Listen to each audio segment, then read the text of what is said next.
Hello guys, welcome to easy study. I hope आप सभी अच्छे होंगे।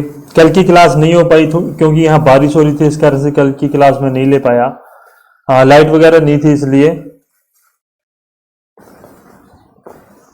आज अपने डिस्कस करेंगे वाइब्रेशन के बारे में, कंपन के बारे में अपने डिस्कस करेंगे। क्या होता है ये आप सभी को पता है।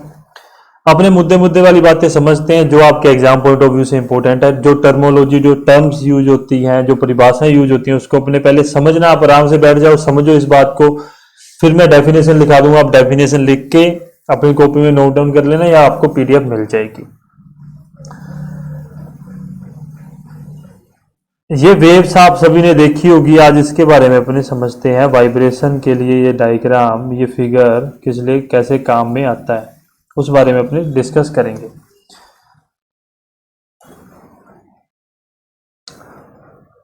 एक टर्म आती है, ठीक है।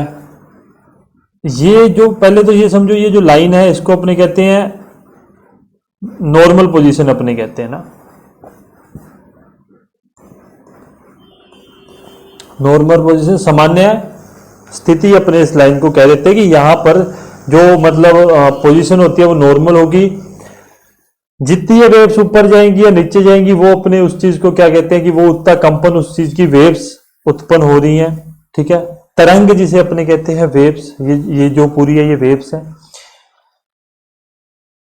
सबसे पहले टर्म मैं यूज करता हूं आपके लिए। एक टर्म आती है जिसे अपने कहते हैं समय अंतराल, टाइम पीरियड या पीरियड ऑफ वाइब्रेशन, ठीक है। वाइब्रेशन बढ़ रही है तो उसी टर्म में अपने बात करेंगे, आराम से समझेंगे, जल्दी किसी को नहीं होनी चाहिए, आराम से बात करेंगे। मैं एक बार ऑडियो चेक कर लूं। हाँ, ऑडियो चल रहा है। समझना कि समय अंतराल या टाइम पीरियड होता क्या है। जब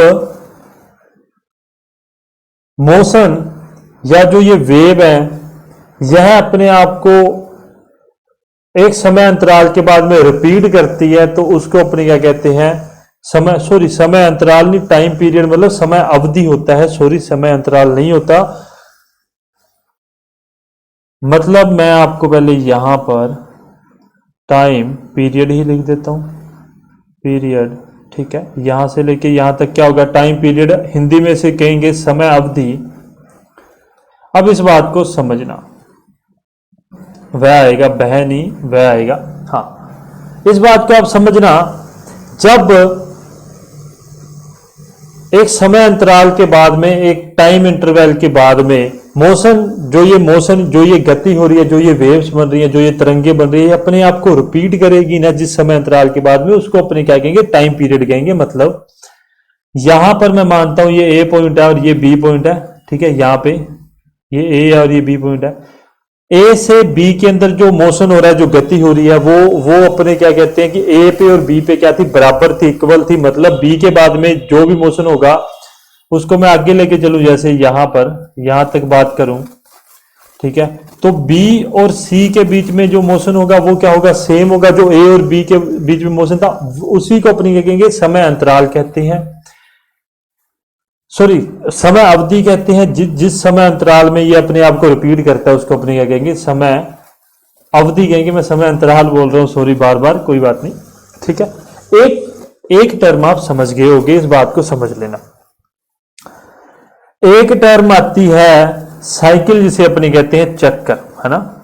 उसको भी मैं नोट डाउन कर देता हूं। यहां एक टर्म आएगी जिसे मैं कहूंगा चक्कर या साइकिल, है ना। इसको हिंदी में क्या कहूंगा, मैं चक्कर कहूंगा। इस बात को आप समझ जाओगे। एक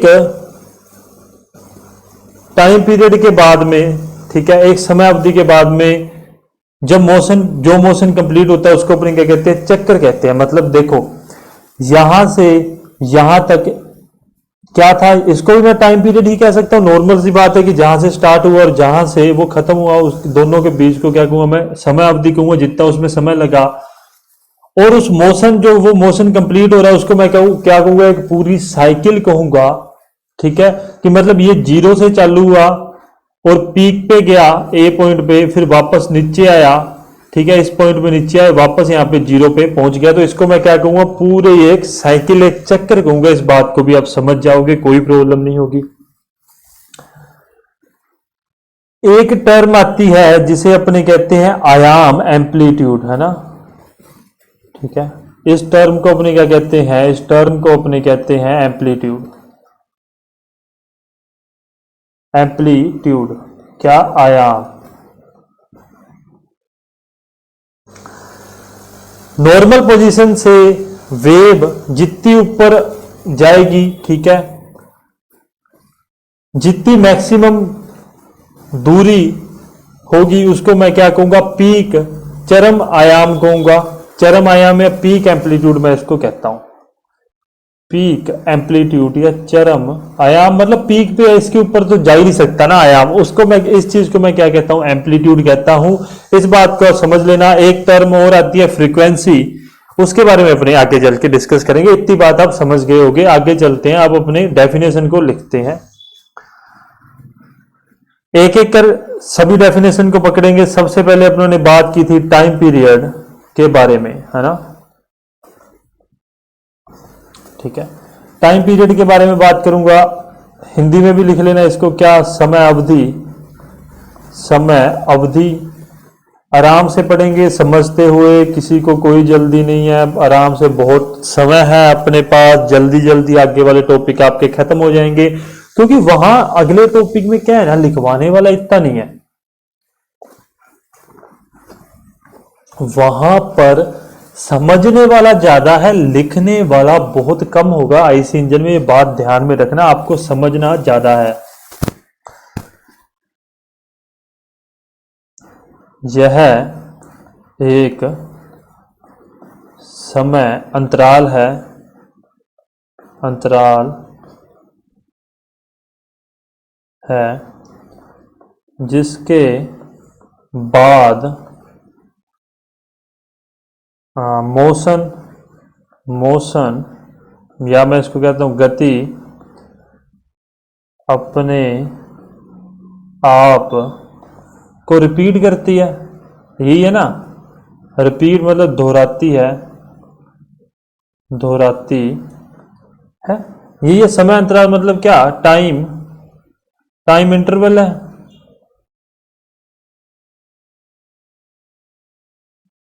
इंटरवल गलत लिख दिया, कोई बात नहीं, हाँ अब सही है। हाँ, यह क्या है, टाइम इंटरवल जिसके बाद में मोशन या गति अपने आप को क्या कहते हैं, रिपीट करती है। वही बात मैंने आपको पहले समझाई है, इस बात में किसी को कोई दिक्कत परेशानी नहीं होगी, पीडीएफ आपको मिल जाएगी, कोई प्रॉब्लम नहीं है। सेकंड जो मैंने टर्म यूज की है वो मैंने यूज की थी साइकिल, है ना, साइकिल, या जिसको अपने चक्कर भी कह सकते हैं। यही पढ़ा आप उन्होंने साइकिल के बारे में। ये क्या होती है उसके बारे में डिस्कस करूं। मोशन कंप्लीटेड ड्यूरिंग, हिंदी में लिख दूंगा, ड्यूरिंग वन टाइम पीरियड। क्या एक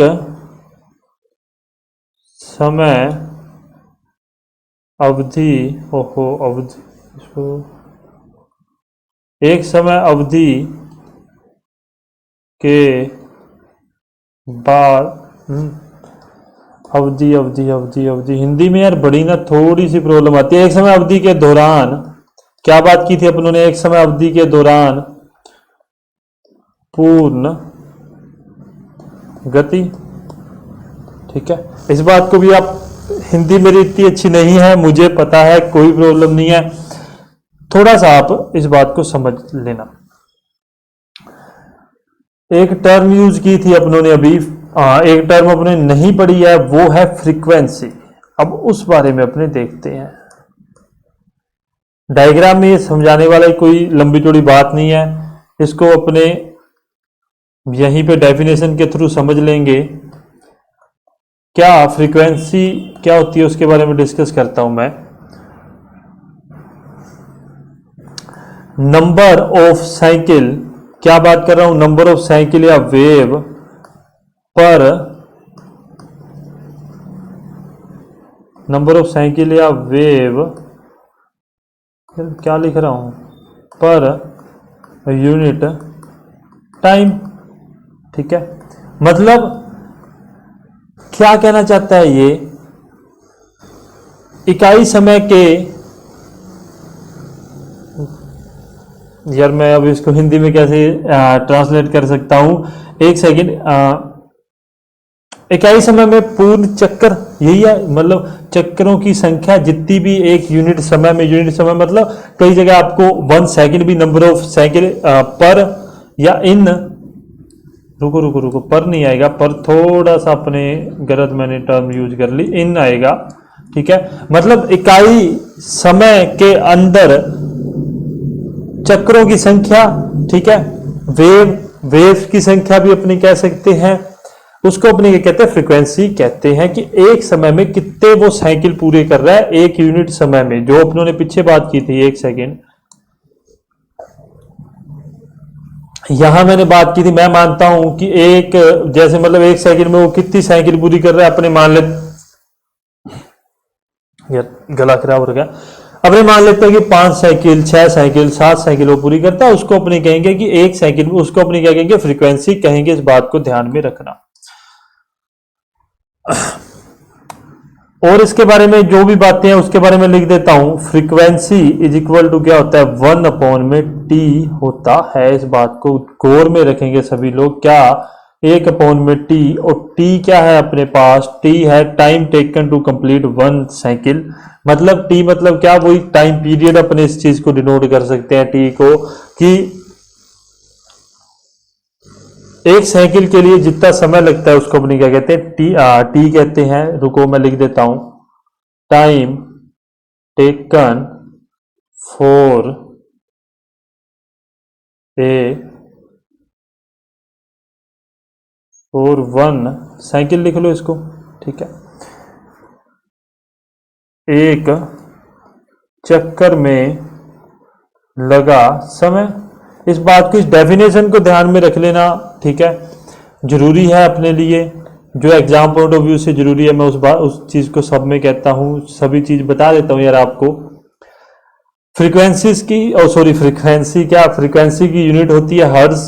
इस बात को भी आप ध्यान में रख लेना, ये भी आपके लिए इंपॉर्टेंट है। ये थी अपनी फ्रीक्वेंसी, कोई लंबी चौड़ी खेल नहीं है। आगे एक टर्म और यूज की थी अपनों ने, वो की थी एम्पलीट्यूड, है ना, एम्पलीट्यूड। उसको क्या कहते हैं, आयाम, जिसे अपनों ने कहा था आयाम।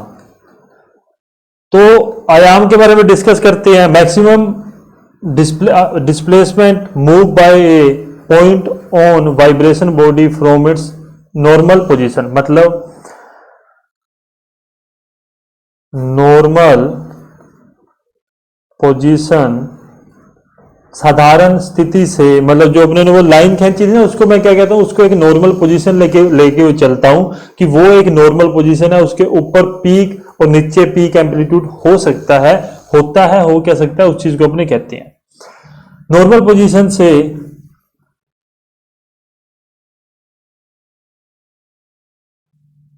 नॉर्मल पोजीशन से वाइब्रेटिंग बॉडी, मतलब कंपन वाली जो बॉडी है,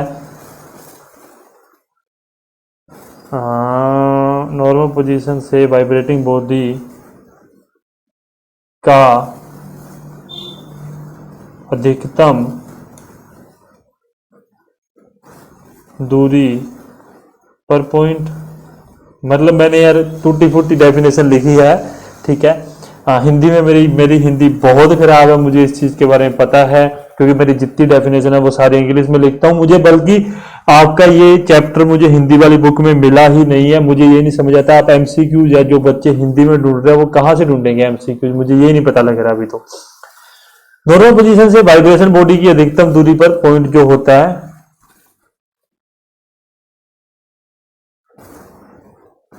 बॉडी का दूरी पर यार मैंने डेफिनेशन पे स्थित पॉइंट इंग्लिश में लिख लो यार, इंग्लिश में आपको अच्छे से समझ आ जाएगी। Maximum distance moved by A point on vibrating body from its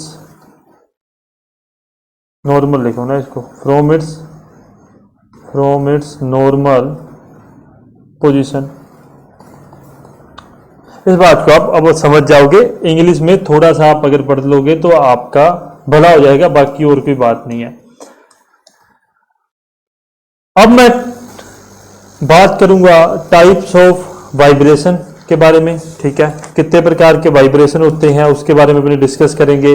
फिर आगे चल के जो वाइब्रेशन के प्रकार पढ़ते हैं उनके भी आगे प्रकार पढ़ेंगे। थोड़ा सा लंबा और रटने वाला टॉपिक ही मिलेगा ये भी आपको। सबसे पहले मैं बात करूंगा फ्री वाइब्रेशन, फ्री या फिर नेचुरल। आपको ज्यादा जो टर्म यूज करने के लिए मिलेगी वो नेचुरल वाइब्रेशन भी मिलेगी। मुक्त या प्राकृतिक, मुक्त या प्राकृतिक कंपन।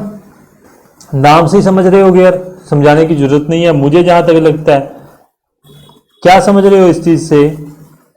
इस चीज से अपने को एक चीज पता लगी कि इस प्रकार का वाइब्रेशन, इस प्रकार का कंपन जिसपे किसी भी प्रकार का कोई भी बाह्य बल, एक्सटर्नल फोर्स नहीं लगाया जाता, कुछ भी नहीं है, वो अपने आप नेचुरली हो रहा है। कि कारण मैं बताता हूं, आगे भी बताएंगे, यहां भी डिस्कस करते हैं कि मतलब कोई मशीन है, अपनी समझते हैं मशीन में वाइब्रेशन हो सकता है, उसका कोई बोल्ट ढीला हो गया, वो क्या है, नेचुरल है, अपने की फोर्स तो नहीं लगा रहे ना उस वाइब्रेशन के लिए, वो तो अपने आप ही हो रहा है। इसको अपने क्या कहेंगे, फ्री वाइब्रेशन। तो लिख लो एक्सटर्नल फोर्स, बाह्य बल के बिना वाइब्रेशन होना। वाइब्रेशन मतलब कंपन। यार इतनी बात आप समझ जाओगे, इसमें हिंदी और इंग्लिश का कोई लफड़ा नहीं देखने के लिए मिलना चाहिए, मुझे खासकर इस बात को समझना। सेकंड में बात करता हूं, एक अपनों ने बात कर ली क्या, फ्री की। दूसरी में बात करता हूं फोर्स। फोर्स से पहले डैम्प लिख लो, डैम्प्ड वाइब्रेशन। ये ना मैंने क्या है ना, मुझे हिंदी में मिला नहीं है, तो मैं आपकी जितनी जो मेरे को टर्म्स मिलती नहीं, थोड़ी बात करते हैं। जो भी मेरे को टर्म्स नहीं मिलती ना, मैं उसको गूगल पे सर्च करता हूं। तो गूगल पे सर्च करता हूं तो इसने डैम्प मतलब क्या होता है, डैम्प वो होता है जहां पर अपने कचरा डालते हैं ना, पूरे पूरे अपने जैसे पूरे सिटी का कचरा जहां जाता है उसको डैम्प कहा जाता है इंग्लिश में। तो ये मुझे कहता कचरा वाइब्रेशन, जो गूगल है मुझे कहता कचरा वाइब्रेशन। अब मेरे को इसका हिंदी का मतलब नहीं मिला डैम्प वाइब्रेशन का, परंतु आप समझ जाओगे जो मैं आपको समझाना चाहता हूं, उस बात पे अपने डिस्कस कर सकते हैं।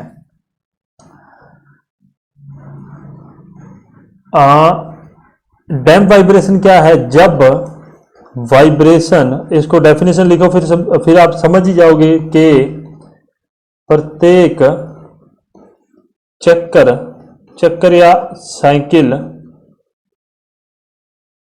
पर एम्पलीट्यूड या आयाम कम होता जाए, ठीक है। इस बात को अब आप समझ जाओगे कि ऐसा वाइब्रेशन जिसके प्रत्येक चक्कर में उसका आयाम जो है ना वो क्या हो, कम होता जाए। समझ गए इस बात को? ऐसा वाइब्रेशन जिसके प्रत्येक चक्कर में उसका आयाम क्या है, कम होता जाए। कई बार यार अपने, अभी मैं आपको कैसे समझाऊं, 1 रुपए का सिक्का लो, 1 रुपए का सिक्का लो तो आप उसको ऐसे मतलब टॉस करके उसको उछालो, उछालने के बाद में जैसे ही वो जमीन पे गिरेगा, जमीन पे गिरने के बाद में वो पहले तो ज्यादा शोर करेगा, फिर धीरे धीरे धीरे धीरे धीरे उसका जो एम्पलीट्यूड है वो क्या होता जाएगा, कम होता जाएगा। उसको अपने क्या कहते हैं, डैम्प्ड वाइब्रेशन कहते हैं। मैंने आपको प्रैक्टिकल लाइफ में, यार मैं इससे अच्छा मुझे एग्जांपल अभी दिमाग में फिलहाल यही आया कि 1 रुपए का सिक्का उछाल लो, प्रैक्टिकल करके देख लो, आपको याद भी रह जाएगा डैम्प वाइब्रेशन होता है क्या, अगर आपने प्रैक्टिकल कर लिया। 1 रुपए का सिक्का उछालो, सिक्का उछालने के बाद में जब वो अपनी फ्रीक्वेंसी एम्पलीट्यूड उसका धीरे धीरे धीरे धीरे कम होता जाएगा, उसको अपने कहेंगे डैम्प वाइब्रेशन। दूसरा, अभी मेरे पास पानी का गिलास है, मुझे वो भी दिख गया। दूसरा अपने कह सकते हैं स्कूल में जो घंटी वगैरह होती है उसको आप जब बजाते हो तब भी उसमें क्या होता है, उसकी एम्पलीट्यूड हाई हो जाता है जैसे ही बजाते हैं, पर वो धीरे धीरे धीरे धीरे कम होता रहता है। उसमें थोड़ा सा अपने को मतलब एम्पलीट्यूड बहुत ही मतलब कम कम कम कम होता होता है, एकदम वो बंद हो जाता है। उसको अपने क्या कहते हैं, डैम्प्ड वाइब्रेशन कहते हैं। इस बात को भी ध्यान में रखना। दो बातें कर ली अपनों ने, तीसरी बात पे मूव करते हैं। तीसरी बात अपने करेंगे, थर्ड बात अपने करेंगे फोर्स्ड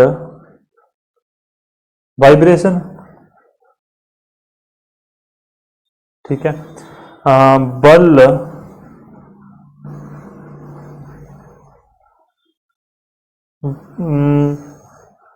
बल द्वारा कंपन, मेरे को हिंदी का मतलब नहीं मिला पर फिर भी मैं लिख देता हूं। फोर्स वाइब्रेशन मतलब क्या, बल द्वारा मतलब आप समझ रहे हो कि बल मतलब क्या, एक्सटर्नल बाह्य फोर्स जिस जिस पे कार्य करे। मैं लिखता हूं जब कोई एक्सटर्नल फोर्स का तो सभी को पता होगा ना शायद, एक्सटर्नल फोर्स। अरे मैंने एक बात देखी, हाँ यार मैं आप सभी से बात करता हूँ, एक थोड़ी छोटी सी बात करता हूँ। मैंने पिछले 2 दिन से दो दो वीडियो एक साथ डाली थी, तो उस चीज को थोड़ा सा आप ध्यान में रख लेना। मैंने क्या देखा, जो ऊपर वाली वीडियो थी उस पर तो व्यूज आ रहे हैं, वो नीचे वाली शायद आपको पता नहीं होगा, तो मैं आपको भी क्लियर करते हुए चल रहा हूं कि मैंने दो दो वीडियो डाली थी। एक चीज लिखता हूं, एक नोट डाल के आप एक चीज लिखिए। ठीक है, जो लिख रहे हैं, जो मेरे नोट्स का इंतजार करते हैं, एक भाई का मैसेज भी आया था, सॉरी मैं टेलीग्राम पे अभी मुझे याद आया, उनका मैसेज आया हुआ था, मैंने रिप्लाई नहीं किया। उन्होंने कहा था कि पीडीएफ आपको मंडे से अपने एप्लीकेशन अपने ऐप पे ही मिलेगा आपको पीडीएफ। ठीक है, मंडे से वो स्टार्ट कर दिया जाएगा, आप वहां से पीडीएफ डेली आप ले सकते हो, वहां से आपको मिल जाएगा। एक पहले लाइन लिखिए, फिर उसको मैं समझाता हूं। जब क्या, जब फोर्स्ड वाइब्रेशन की फ्रीक्वेंसी नेचुरल वाइब्रेशन के बराबर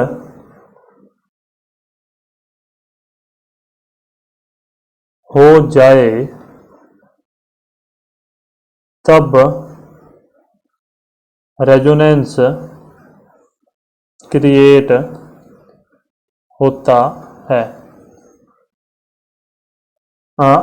इसको कहते क्या है, सबसे पहले वो देख लो, अभी आपको एक शब्द के बाद में समझ आ जाए, गूंज। क्या कह रहा हूं मैं, जब फोर्स जो वाइब्रेशन है उसकी फ्रीक्वेंसी, उसकी तीव्रता और नेचुरल वाइब्रेशन, वीआईबी को वाइब्रेशन समझ जाओगे ना यार, भूलना मत, वाइब्रेशन। ठीक है, तो नेचुरल वाइब्रेशन की फ्रीक्वेंसी जब बराबर हो जाएगी ना, तब क्या होता है, तब क्या है, गूंज उत्पन्न होती है, रेजोनेंस क्रिएट होता है। इस बात को समझ के गूंज नाम से आप सभी के सभी समझ जाओगे, चाहे वो हिंदी का बच्चा है चाहे वो इंग्लिश का बच्चा है, गूंज सभी को पता है क्या होती है। टेक्निकल टर्म में बात करूं तो इसको मैं क्या लिख सकता हूं, बहुत ज्यादा एम्पलीट्यूड की फ्रीक्वेंसी, एम्पलीट्यूड की फ्रीक्वेंसी ना, बहुत ज्यादा एम्पलीट्यूड आयाम की फ्रीक्वेंसी। इस बात को आप ध्यान में रख लेना। रेजोनेंस मतलब क्या होता है, गूंज उत्पन्न होती है, कि मतलब बहुत ही ज्यादा एम्पलीट्यूड की फ्रीक्वेंसी अपने पास उत्पन्न होती है। इस बात को ध्यान में रखना। आसान भाषा में समझाया है, कोई दिक्कत नहीं है, रटने वाली चीजें हैं, कोजेज, इफेक्ट, डिसएडवांटेज, एडवांटेज बात करेंगे, रेमेडीज बात करेंगे, सब कुछ इसमें रटने वाला ही है, इसमें समझने वाला कुछ नहीं है। समझने वाली जितनी बातें थी वो अभी एक ये अगला पॉइंट है, उसके बाद में सब खत्म है। एक टर्म और यूज कर, मतलब एक चीज और देखते हैं अपने आगे, टाइप्स ऑफ फ्री या फिर इसको नेचुरल वाइब्रेशन। हिंदी में लिखना, हिंदी में क्या लिखोगे, फ्री मुक्त या फिर प्राकृतिक कंपन के प्रकार। ठीक है, के प्रकार। इस बात को अब समझने बैठना आराम से, कोई जल्दी मत करना, ठीक है। थोड़ा सा मुझे एक दो तीन डायग्राम बनाने पड़ेंगे, फिर आप इस चीज को मैं आपको समझा दूंगा। मैंने डायग्राम लिए नहीं है क्योंकि मैं आपको साथ के साथ समझाना चाहता था, इसलिए। देखो अभी क्या है, मैं मानता हूं यहां पर मैंने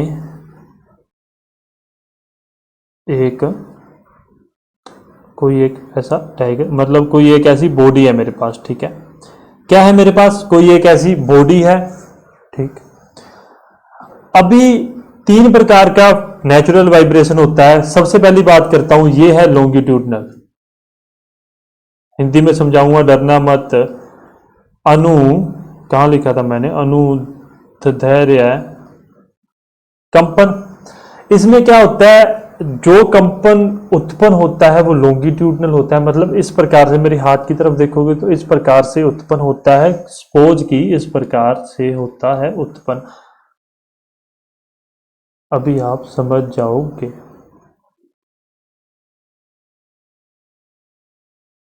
ठीक है। इस प्रकार से क्या होता है, वाइब्रेशन उत्पन्न होता है।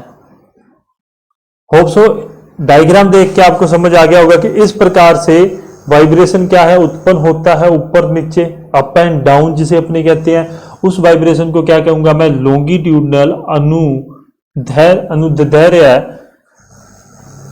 वाइब्रेशन कंपन कहूंगा। किसका प्रकार है, नेचुरल वाइब्रेशन का प्रकार है। सेकंड में बात करता हूं, सेकंड मोस्ट में बात करूंगा एक अगली वाइब्रेशन के बारे में। तो वो देखो, वही सेम एक बॉडी है, ठीक है। मेरी थोड़ी ये नहीं सही बन रहा डायग्राम, ये ना पेन टैब में थोड़ा सा प्रॉब्लम आती है, एक नॉर्मल हैंड राइटिंग और इसमें बहुत बहुत ज्यादा डिफरेंस आता है। अगला जो वाइब्रेशन है उसको अपने क्या कहते हैं, ट्रांसवर्स या अनुप्रस्थ कंपन कहूंगा मैं इसको, अनुप्रस्थ कंपन कहूंगा। ये कैसा होता है, यहां देखो, एक सेकंड मैं जल्दी फटाफट बना देता हूं डायग्राम। देखो मैंने डायग्राम सिर्फ इसीलिए नहीं लिया कि आपको मैं समझा सकूं, नहीं तो मैं डायग्राम से जल्दी कर देता इस चीज को, परंतु आपको फिर ये था कि मेरे को समझाने में थोड़ी सी प्रॉब्लम आती है कि आप डायग्राम देखो। ऐसा वाइब्रेशन जिसमें ऐसे इस प्रकार से वाइब्रेशन हो, मतलब अपने कैसे कह सकते हैं, हॉरिजॉन्टली अपने वाइब्रेशन हो, इस चीज को अपने ध्यान में रखेंगे। कैसा मतलब किस प्रकार से हो, इस तरह से ना, इस तरह से, ठीक है। डायग्राम से आप सब समझ जाओगे, मुझे पता है डायग्राम से आपको कोई प्रॉब्लम नहीं। इस प्रकार से आपको वाइब्रेशन हो, उसको अपने क्या कह देंगे, ट्रांसवर्स वाइब्रेशन कह देते हैं उस चीज को। इस चीज को ध्यान में रख लेना, इतनी बात समझ गए। इससे अगला एक और भी होता है, उसको मैं अगले ही पेज पे बना दूंगा, इसी पे बना देता हूं, रुको। एक वाइब्रेशन और आता है, तीन प्रकार की वाइब्रेशंस होती हैं, ठीक है। प्रकार है वाइब्रेशन के, ये वाइब्रेशन कौन सी वाइब्रेशन, फ्री वाइब्रेशन के प्रकार है। तो ये मैंने एक बॉडी ले ली, ठीक है, ये उसका मैंने एक्सिस ले लिया, एक सेकेंड, ये मैंने उसको मतलब क्या, उसका फ्रंट व्यू, मतलब नीचे से उसका फ्रंट व्यू ले लिया। अभी समझते हैं क्या होता है इसको, क्या ये वाइब्रेशन कौन सी है, इसको कहते हैं टॉर्जनल या मरोड़ कंपन। समझो, इस बात को समझ जाओगे, कोई प्रॉब्लम नहीं। मरोड़ कंपन में क्या होता है, थोड़ा सा मैं कुछ बढ़ा लूं, जैसे ये है, अगर आपको दिख रहा है तो ये इस प्रकार से, तो इसको नीचे से मरोड़ना ना, मरोड़, ठीक है, टॉर्क लगाना। आपने ये चैप्टर पढ़ा हुआ है यार, मुझे नहीं लगता आपको इस चीज में प्रॉब्लम होगी।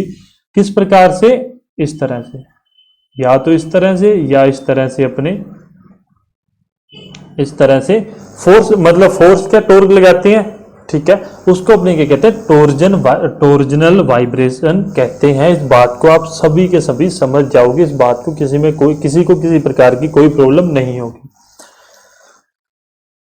अभी आगे चल के ही लिख देता हूं, यहाँ पे थोड़ा सा एरिया में प्रॉब्लम आएगी। चलो मैं यहीं लिखने की कोशिश करता हूँ यार, क्योंकि मैं चाहता हूँ एक ही पेज में आपको सारा कुछ क्लियर हो जाए, इधर उधर भागना ना पड़े। नहीं, आगे ही सेट बैठेगा, लिख लेना, चलो कोई बात नहीं। देखो यही लिखते हैं यार, मैं ना कंफ्यूज नहीं होना चाहता, आपको कंफ्यूज नहीं करना चाहता।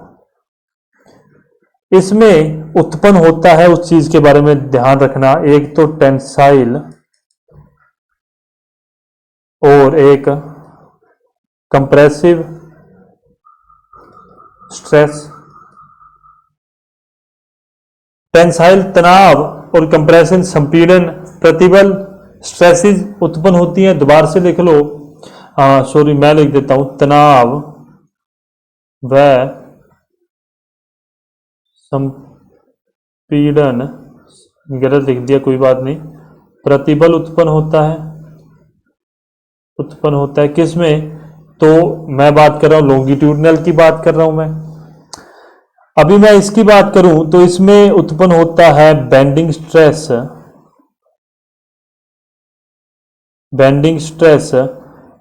नमन प्रतिबल, ठीक है। बेंडिंग स्ट्रेस मतलब मरोड़, सॉरी ढलाव का, ठीक है, मतलब उसको बेंड होने का, उसको उसमें यार हिंदी में बेंड को कैसे क्या कह सकते हैं, मतलब मेरे हाथ ऐसे बेंड होने वाला, उसका जो प्रतिबल, वह है प्रतिबल अपने क्या होता है, उत्पन्न होता है। इस बात को भी ध्यान में रखेंगे। और मैं बात करूं इसके बारे में, टॉर्जनल के बारे में, ट्रांसवर्स अनुप्रस्थ के बारे में होगी, इसमें उत्पन्न होता है शेयर स्ट्रेस। शेयर स्ट्रेस से उत्पन्न होता है, आपको सबको पता है, टॉर्जन आप सभी ने चैप्टर पढ़ा हुआ है, मरोड़ आप सभी ने पढ़ा हुआ है, आपको इस चीज में नई प्रॉब्लम आनी चाहिए। कृतन प्रतिबल ही उत्पन्न होता है, इस चीज को मेरे को समझाने की जरूरत नहीं है। अगर आपको वास्तव में नहीं समझ आया कृतन प्रतिबल क्या होता है, तो आप यार पहले प्लीज जाके पहले वाले वीडियो से पढ़िए आप अच्छे तरीके से।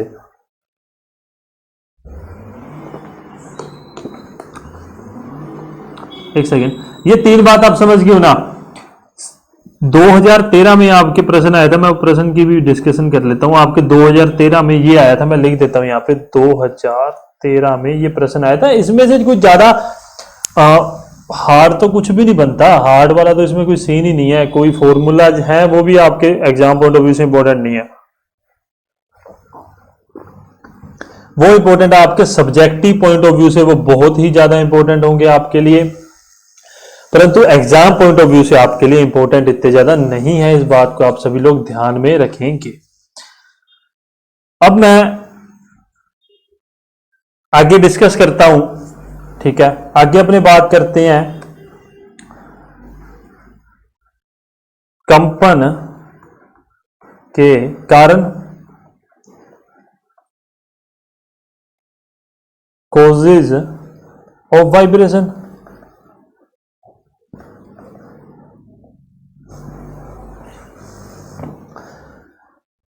कंपन के कारणों की मैं बात करूं, उसके बारे में डिस्कस करूं।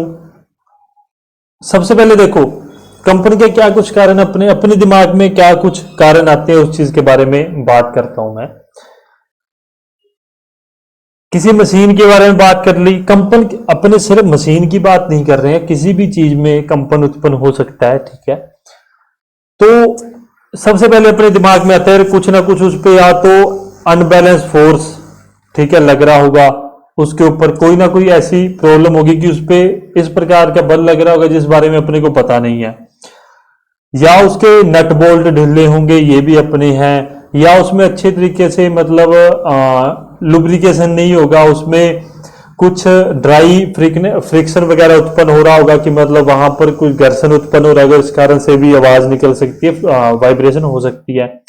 कोई भी बाहरी बल लग रहा होगा, इस तरह, मतलब इस कारण से भी हो सकती है, विंड के कारण से भी हो सकती है, कोई अनबैलेंस रेसिप्रोकेटिंग या रोटरी मूवमेंट, सॉरी रेसिप्रोकेटिंग और रोटरी मोशन वगैरह हो रहा होगा उसके अंदर, जो बैलेंस में नहीं है, कि मैंने एक जगह ज्यादा वेट लगा दिया, उसके बैलेंस में, बैलेंसिंग ऑफ फोर्सेज अपने चैप्टर में नहीं है, अगर होता तो आप ज्यादा अच्छे समझ पाते। अगर मैं बेल्ट की बात करूं तो कोई लूज ट्रांसमिशन होगा, कि कुछ मतलब ढीला बेल्ट होगी तो उस कारण से वाइब्रेशन होगी। कुछ अनइवन पाथ वगैरह होगा कि मतलब उसकी जो साइकिल है या उसका जो पाथ है वो सही नहीं है, उस कारण से भी हो सकता है। बकलिंग के कारण से भी हो सकता है कि जो कंपोनेंट जो मतलब पार्ट्स जो है उसमें बकलिंग बकलिंग मतलब क्या होता है ना कि एक जगह, जैसे अपने बात करें जब अपने साइकिल वगैरह पे या बाइक पे ज्यादा वेट रख देते हैं तो अपनी बाइक ऐसे ऐसे ऐसे झूलते हैं, वो बकलिंग उसको कहते हैं। बकलिंग या डिफ्लेक्शन के कारण, मैंने गियर में भी बताया था आपको, गियर में अपनों ने क्या बातें की थी कि सब गियर में अपने क्या होता है, गियर में अपने जो वाइब्रेशन उत्पन्न होता है वो किस कारण से होता है कि वहां पर उसका जो डिजाइन है वो सही तरीके से ना बना हो, उसके डिजाइन में कोई ना कोई कमी रह गई हो, वहां से वाइब्रेशन मशीन में चालू हो सकता है। ये सारे कारण हैं वाइब्रेशन के। मैं एक काम करता हूं, मैं आपका समय बर्बाद नहीं करूंगा इन कारणों को लिखने में, ठीक है। मैं आपको पीडीएफ के अंदर ये सारे कारण लिख के दे दूंगा, आप उस चीज को पढ़ लेना। मैंने आपको रीजन बता दिया, अपने थोड़ी सी इस बारे में बात कर लेते हैं ना। कोशिश ऑफ वाइब्रेशन मैं आपको कोशिश करूंगा, मैं आपको पीडीएफ के अंदर ही मैंने जो लिख रखा है मैं वही आपको प्रोवाइड कर दूं, इस चीज में मैं समय बर्बाद नहीं करूंगा आप लोगों का, ठीक है। एक पॉइंट मैं अभी आपको लिख के बताना चाहता हूं, वो आपके एग्जाम पॉइंट ऑफ व्यू से इंपॉर्टेंट है। मोस्ट इंपॉर्टेंट चीज है ये, जब अपने कोजेस की बात करते हैं, the common cause of vibration is elastic property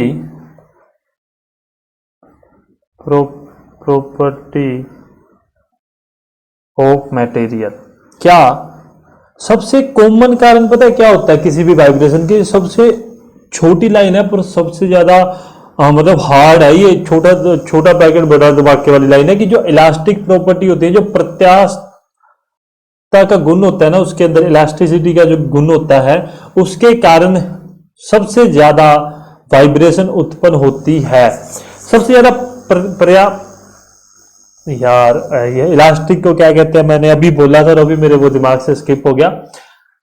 सबसे ज्यादा इलास्टिक कौन सा मटेरियल होता है, आप मुझे ये कल बताएंगे सभी के सभी।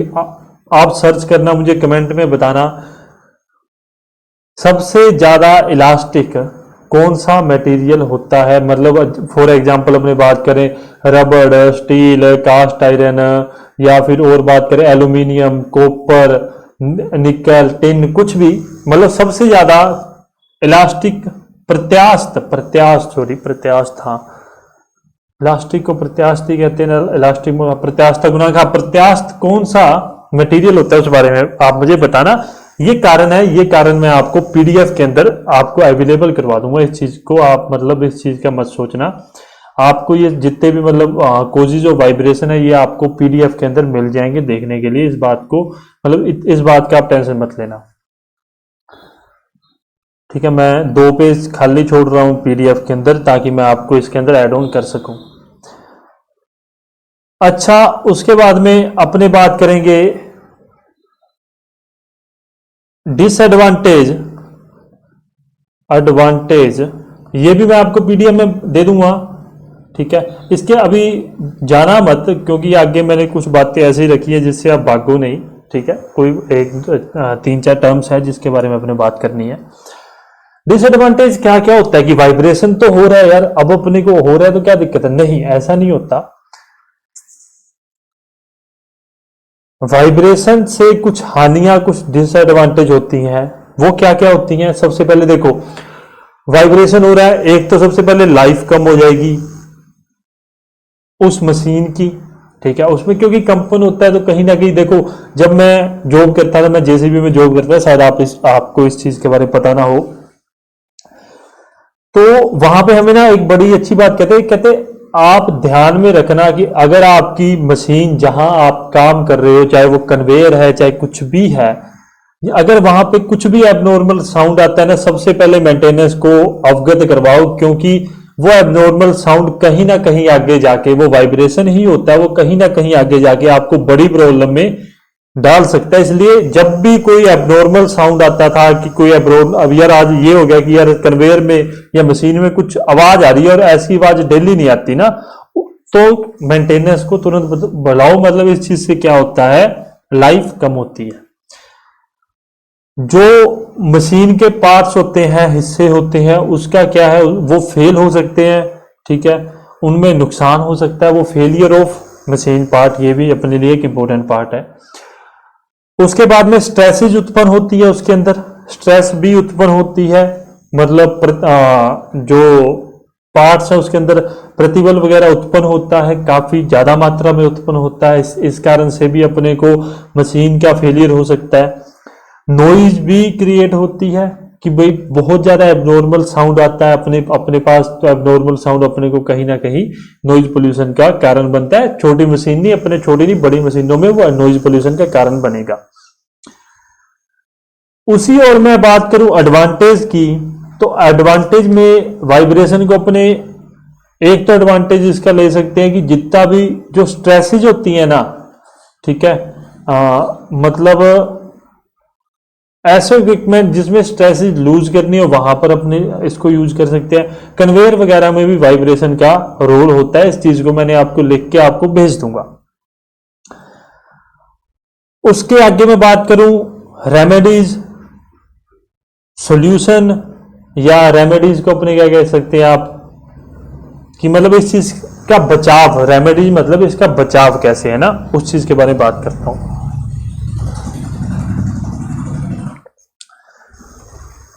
जितने भी ऐसा मतलब पूरी जो मशीन है जहां वाइब्रेशन हो रही है उसको अच्छे से लुब्रिकेट करें, अच्छे से उसको लुब्रिकेशन दे, जिससे फ्रिक्शन, ड्राई फ्रिक्शन ना हो, शुष्क घर्षण ना हो और आवाज ना हो। पहला अपने ये कर सकते हैं, ये बचाव कार्य कर सकते हैं। दूसरा, जितने भी रोटेटिंग मासीज हैं उसको जो अनबैलेंस है उसको बैलेंस कर सकते हैं। मिस अलाइनमेंट है, मतलब कुछ मतलब बोल्ट वगैरह नहीं सही, उस चीज को अपने कर सकते हैं। उसके पार्ट वगैरह को सही कर सकते हैं। उसके बाद में स्पीड वगैरह को कम कर सकते हैं। कई बार ज्यादा स्पीड के कारण भी वाइब्रेशन उत्पन्न होता है, उस चीज को भी अपने कम कर सकते हैं। ये सब छोटी छोटी सी कोजेज, रेमेडीज, डिसएडवांटेजेस सब कुछ है, ये सब मैं आपको प्रोवाइड कर दूंगा, कोई प्रॉब्लम नहीं है। मैं टाइम नहीं खराब करना चाहता आपका। अब मैं बात करूंगा कुछ, एक आप ये वन लाइनर लिख लो, वन लाइनर लिख लो, या आप इसको नोट्स बना के लिख लो। सबसे पहले एक एडिशन में लेता हूं, पूरा मुद्दे वाली बात करेंगे, फालतू की बात में नहीं घुसूंगा, ना ही मैं, आपको पता है इस चीज को मुझको पसंद भी नहीं है कि मैं इन सब चीजों में फालतू की बातों में घुसूं। नेचुरल फ्रीक्वेंसी हो रही है, नेचुरल फ्रीक्वेंसी। नेचुरल फ्रीक्वेंसी मतलब जो नेचुरल वाइब्रेशन से उत्पन्न होती है, ठीक है। नेचुरल फ्रीक्वेंसी किसके लिए अपने कब मतलब फॉर्मूला है उसके बारे में डिस्कस करना है, तो उसके लिए मैं बात कर रहा हूं। मैं आपको पूरे लिख देता हूं, रुको यार। Natural frequency of free transverse vibration due two point load. Point load बिंदु बल के कारण, point load acting on A simply supported shaft. अब आपने बीम पढ़ी होती तब आप पॉइंट लोड और सिंपली सपोर्टेड शाफ्ट भी समझ जाते। मैं समझा देता हूं, देखो बीम या सिंपली सपोर्टेड शाफ्ट है, बीम क्या होती है कि जिसके दोनों सिरों पे क्या हो,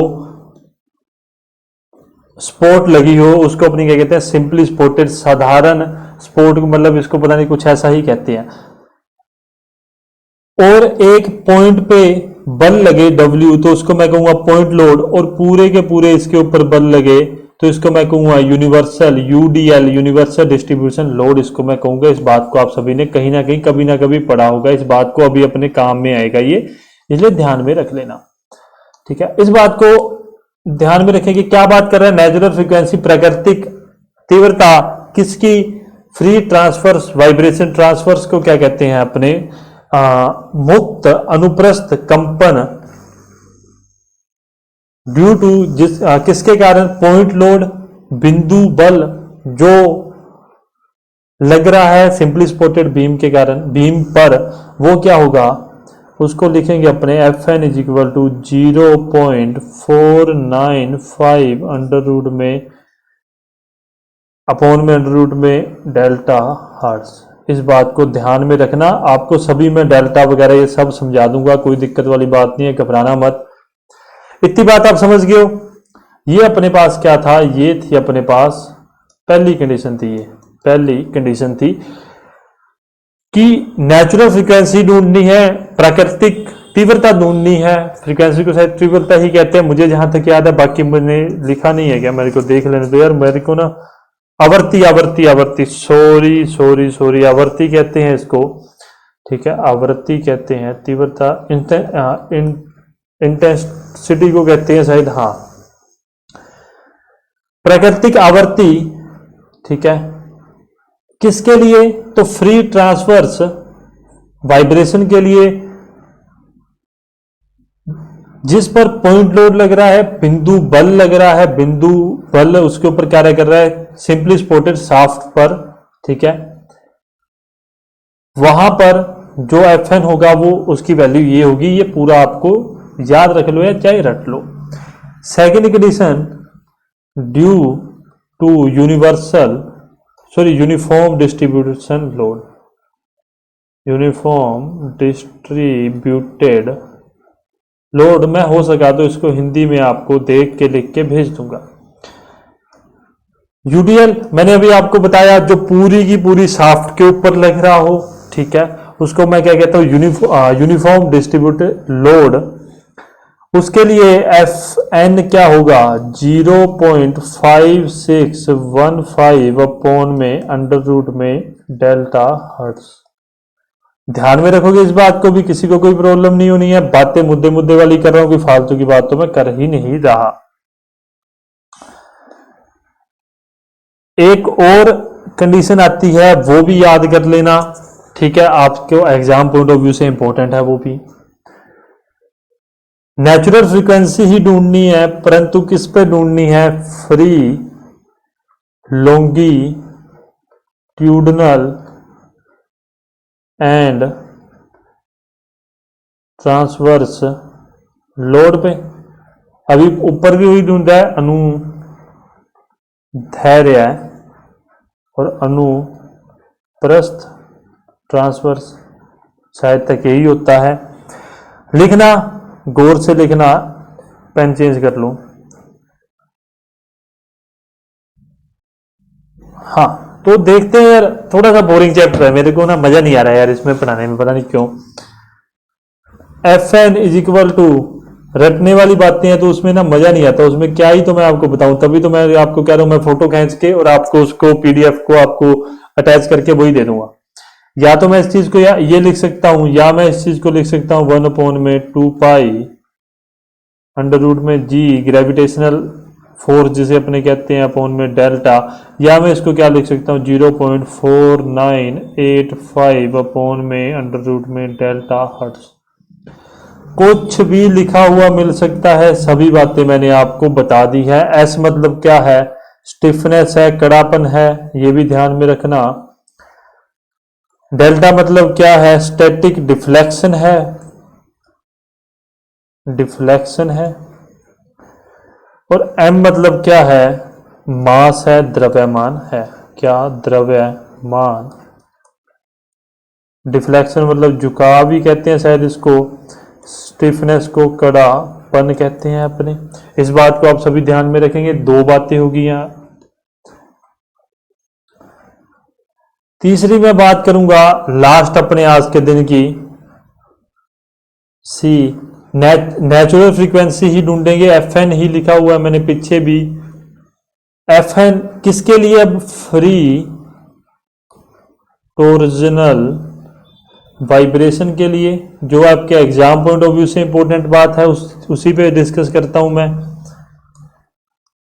तो वो क्या होगी, F N is equal to 1 upon में 2 पाई अंडर रूट में क्यू अपॉन में आई। यहां पे आपको कई जगह पे के भी लिखा हुआ मिल सकता है यार, इसको आप ना ऐसे मत लिखो, ऐसे तो आपको ये बटा में है तो रुक जाओ, इसको आप या फिर के भी आपको लिखा हुआ मिल सकता है, उस बारे में उस चीज को भी ध्यान में रखना। आपको एग्जामिनर नीचे लिख के देगा कि क्यू या के क्या है, क्यू या के क्या है, तो ये है टॉर्जनल स्टिफनेस, वही जो अपनों ने पहले पढ़ा था, मरोड़ कड़ापन, ठीक है।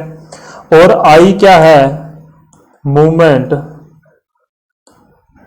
ऑफ इनर्शिया, जड़ता आघूर्ण है। इस बात को भी ध्यान में रखेंगे, कोई बड़ी छोटी छोटी सी बातें थी,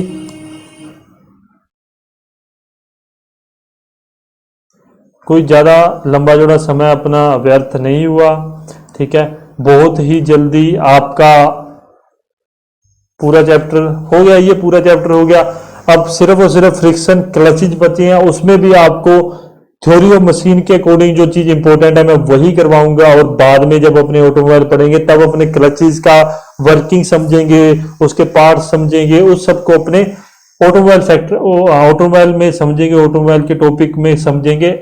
अभी अपने क्या करेंगे, अभी अपने सिर्फ कल की क्लास में जो फ्रिक्शन क्लचेज है ना, उसको सिर्फ और सिर्फ अपने डेफिनेशन वगैरह जितनी भी हैं, जितने उसके फॉर्मूला आ जाए उसके ऊपर अपने फोकस करेंगे,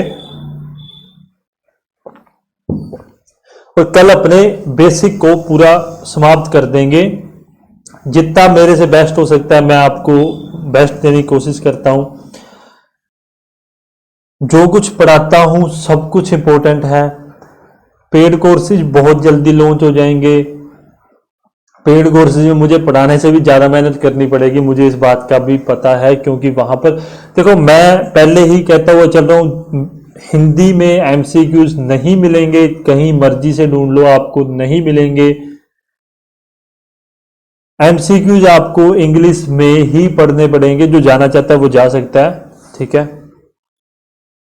हाँ तो आवाज अपनी सही है। एमसीक्यूज आपको इंग्लिश में ही ढूंढने पड़ेंगे। आरएस खुरमी पढ़ो, पूरी करो, आर के जैन पे मूव हो जाओ, आर के जैन पढ़ो, यूट्यूब गूगल पे मूव हो जाओ, जहां से जैसा भी प्रश्न बनता है वो छोड़ना नहीं है। टॉर्जन की बात चल रही थी तो याद रखना, एक एमसीक्यूज टॉर्जन का पक्का आएगा आपके एग्जाम में, यदि सिलेबस में टॉर्जन रहता है, पहली बात रहेगा तो एक एमसीक्यूज आपको पक्का 110% आपको देखने के लिए मिलेगा। एक एमसीक्यूज आपसे पक्का पूछा जाएगा टॉर्जन का, कोई भी पूछा जा सकता है, चाहे वो पिछली बार आया था वैसा पूछ लिया जाए, चाहे अपने को कोई न्यूमेरिक वैल्यू देख के पूछ लिया जाए, वो भी अपने से पूछा जाएगा।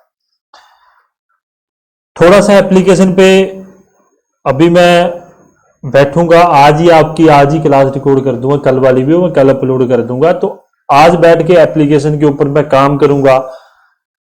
जो नॉन टेक का पोर्शन जो मुझे लगता है कि मैं आपको पढ़ा सकता हूं, वो मैं एप्लीकेशन पर अपनी वीडियो डाला करूंगा, यूट्यूब पे नहीं डालेंगे, उसको अपने एप्लीकेशन पे डालेंगे। ऐप का लिंक वगैरह आपको मंडे से मिलना चालू हो जाएगा।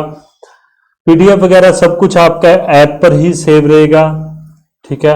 आप ऐप पर पीडीएफ देख सकते हो, वहीं पर डाउनलोड हो जाएगी एप्लीकेशन पे। मोबाइल में आप डाउनलोड नहीं कर पाओगे उस चीज को। बाकी जो भी फ्यूचर प्लान होंगे वो आप सभी से डिस्कस करने के बाद में ही किया जाएगा। मैंने जो ये बातें करता हूं कि मैं पेड कोर्सेज में सिर्फ और सिर्फ एमसीक्यूज ही करेंगे अपने, अगर किसी को लगता है नहीं सर क्लासेज भी होनी चाहिए तो वो भी बताना। आपको जो लगता है कि सर ये जो भी आप सजेशन मुझे देना चाहते हो आप दे सकते हो। यहीं पर आज की अपनी क्लास समाप्त करते हैं। यदि क्लास अच्छी लगी प्लीज लाइक करना, कमेंट शेयर करना, सब्सक्राइब कर लेना चैनल को ईजी वे स्टडी ऑफिशियल नाम से। टेलीग्राम ग्रुप है, वहां आप ज्वाइन कीजिए। थोड़ा सा इनएक्टिव चल रहा हूं, मुझे इस बात का पता है, क्योंकि अभी बच्चों में भी वो जोश नहीं है, बच्चे भी वैकेंसी का वेट कर रहे हैं। मैं अपना क्या है, मैं आपको थोड़ा सा, मेरे को 1 मंथ का समय चाहिए, तो उसके बाद में अपने फुल एक्टिव हो जाएंगे। तो उसके बाद में कोई प्रॉब्लम नहीं। आपकी पहली बार जितनी प्रॉब्लम होती है वो मैं आपकी सॉल्व करता हूँ। आपका दिन शुभ रहे। धन्यवाद।